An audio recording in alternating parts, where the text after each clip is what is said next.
Hey guys, and welcome back to Battlefront Updates. I hope you're all doing well, my friends. It's been a while since we talked about Star Wars Battlefront, and today I've got a couple of updates that I wanted to talk about. Both the situation with Battlefront 2 right now, some updates on future Star Wars games, both some sad and good news, even though it's usually mostly sad news when it comes to Star Wars games, as we've all gotten to learn. But let's start off with Battlefront, because right now, the state of Battlefront isn't the greatest. We obviously had the big resurgence this summer and spring, with a lot of new play records being broken, a lot of people getting their eyes up for the game, and to be fair, the movement is still going on. If you go to posts about Star Wars games, there will still always be people saying, make Battlefront 3. So that movement is still going on, but the play count has, as expected to be honest, gone down quite a bit. But the biggest problem right now on PC is hackers. Hackers are absolutely riddling the servers, which obviously also makes the play count go down because no one wants to play hacked servers. And we're not just talking people with aimbot, but completely hacked and broken servers, as you can see on a lot of these posts out on Reddit. And as always, there hasn't been any word from EA on if they're gonna do anything about it, which it seems like they aren't. They're not gonna update the game, obviously, but this is just a huge blow to all the PC players. I'm assuming it's all fine on console. I personally don't play on console, but as far as I know, it shouldn't really be possible to hack the servers on console. I did try to play on PC today, and even though I actually didn't encounter any hackers, I think I could still kind of feel the aftermath of all the hackers, because I could not find a single full server. I tried a quick match, I tried Galactic Assault, I tried Supremacy, and the most I could find was a half-full Galactic Assault server. And hackers constantly screwing up the servers for weeks and months is probably a big reason to why it looks like this, because if you try to join a server every single day and it's always hacked, you obviously give up and move on to another game. So I don't really have much more to say there, other than the fact that if anyone at EA or DICE are watching this, please do something about it, because it really makes the game completely unplayable on PC. And I know that PC is just a third or a fourth or something of the total player base, but it's still a lot, and it means that a lot of people simply cannot play the game right now. But I would love to hear from all of you in the comments below. Tell me what platform you play on and what the status is right now. Can you find games? Do you have any issues? Just give me a general update on your situation on your platform right now, because that's something I'm very curious about. I'm gonna get back a little bit to Battlefront and its potential future or non-future a little bit later in the video, but before that I just wanted to bring up a quick few things regarding other Star Wars games. First of all, Star Wars Hunters was officially shut down on October 1st.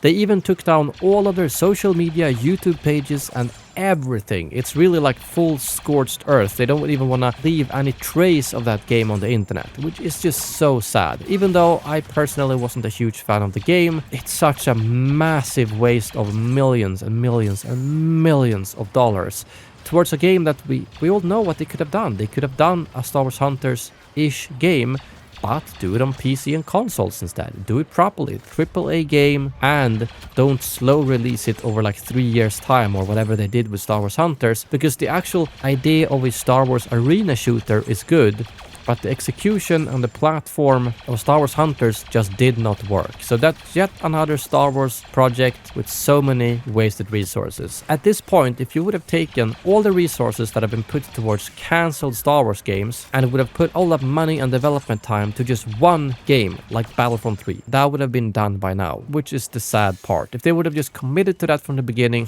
all of these resources would not have been wasted. But I also wanted to show this quick clip from the official Star Wars account with Cameron Monaghan. I just want to say thank you so much for supporting Cal in this story, in this journey. Everybody's reactions to it has been incredibly special. Being able to see people in cosplays of Cal Kestis, it's amazing. I genuinely can say that this is one of my favorite characters that I've ever been able to play. It's something that's really special to me. Thank you so much. I think it's really cool to hear him say that Cal Kestis is one of the favorite characters that he has ever played. And the one thing that I'm most excited for when it comes to Star Wars games right now is honestly the third Jedi game. Because the first one was fantastic, the second one was better gameplay-wise, but maybe not as good story-wise, in my personal opinion. So the third one really has the opportunity to do something incredible. And I hope that is going to be the case, even though third games tends to usually have issues, get cancelled or anything like that. But hopefully that's not gonna be be the case. But lastly, I wanted to talk about something which a lot of you have brought up to me, which is obviously a big deal.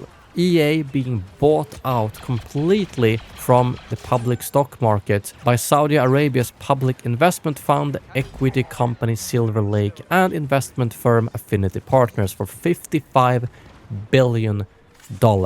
So what does this actually mean for EA Star Wars in particular? It's very hard to speculate. EA is still going to be ran out of Redwood Shores with Andrew Wilson as CEO, so it's not going to be a huge difference when it comes to the structure of the company, but the aim could definitely be different. There's both upsides and downsides to this. The downside of being a publicly traded company is that they always have to look at the next quarter. They have to make their investors happy, which means short-term profits, microtransactions, and all that kind of stuff is so important. That could hopefully not be as much of a problem right now, because now they can think a bit more long term. Okay, let's start working on some massive projects that we're not gonna make any money from in 3 or 4 years, but once we have them out, that's where we're gonna make the money. That's harder to do if you're a publicly traded company, and could potentially be easier now, meaning that they could be a little bit more creative, plan a little bit more ahead. But that's maybe me being a little bit optimistic. There are also downsides to this. They might also only want to focus on EA's own franchises, since that's where they make the most money percentage-wise, since you don't have to pay like a fee to Disney or something, which means that it's gonna be Battlefield, The Sims, and all of their sports games, and not Star Wars. And what makes me really sad about this is that Disney has actually been on the brink of buying EA at multiple occasions, which if they did, would obviously have been fantastic for Star Wars games. Disney actually owning EA instead of having to make these deals with percentage cuts with Star Wars, they could just be like, okay, make us a Battlefront game, make us a Star Wars game, anything like that would have been so much easier. And now that they missed out on that and they let someone else buy EA, that chance also goes away quite a lot. But I can't say that I know exactly how that company-to-company relationship works. I don't think Disney and EA's relationship in any way will be compromised by this takeover, but I don't think it makes it any easier, if that makes sense. If Disney would have bought EA, that would have given us a lot higher chances of getting Star Wars games. So to be honest, I do not think this is good for the future of EA Star Wars. I think they're gonna double down on their own franchises instead, and that we're gonna have to look outside of EA for more Star Wars games after Jedi 3. Obviously, I could be wrong. I'm just speculating here, but as of right now, the future of Star Wars games do look very bleak outside of Jedi 3 and Star Wars Zero Company. But let's hope that they for once can surprise us with something we don't expect. But that was really all I had for today. I just wanted to give a quick mention here that EA actually started finally like this creator code system, you know, like how they've had at Epic Games for years. So if you guys buy anything through EA like Battlefield games, feel free to use my creator code SHEEV, as you will be directly supporting me. I think it also gives you a discount on some products, such as like an annual subscription to EA Play Pro. You'll actually get like 16% off if you use code SHEEV. So yeah, if you decide to get any EA products whatsoever, consider typing in code SHEEV. I would very much appreciate it. But other than that, I appreciate you guys watching. I know there's big gaps between my videos, and hopefully that's understandable since there's not really much happening with Star Wars games. But I appreciate each and every one of you watching, commenting, and all that kind of stuff. So thank you very much for watching, and as always, may the Force be with you.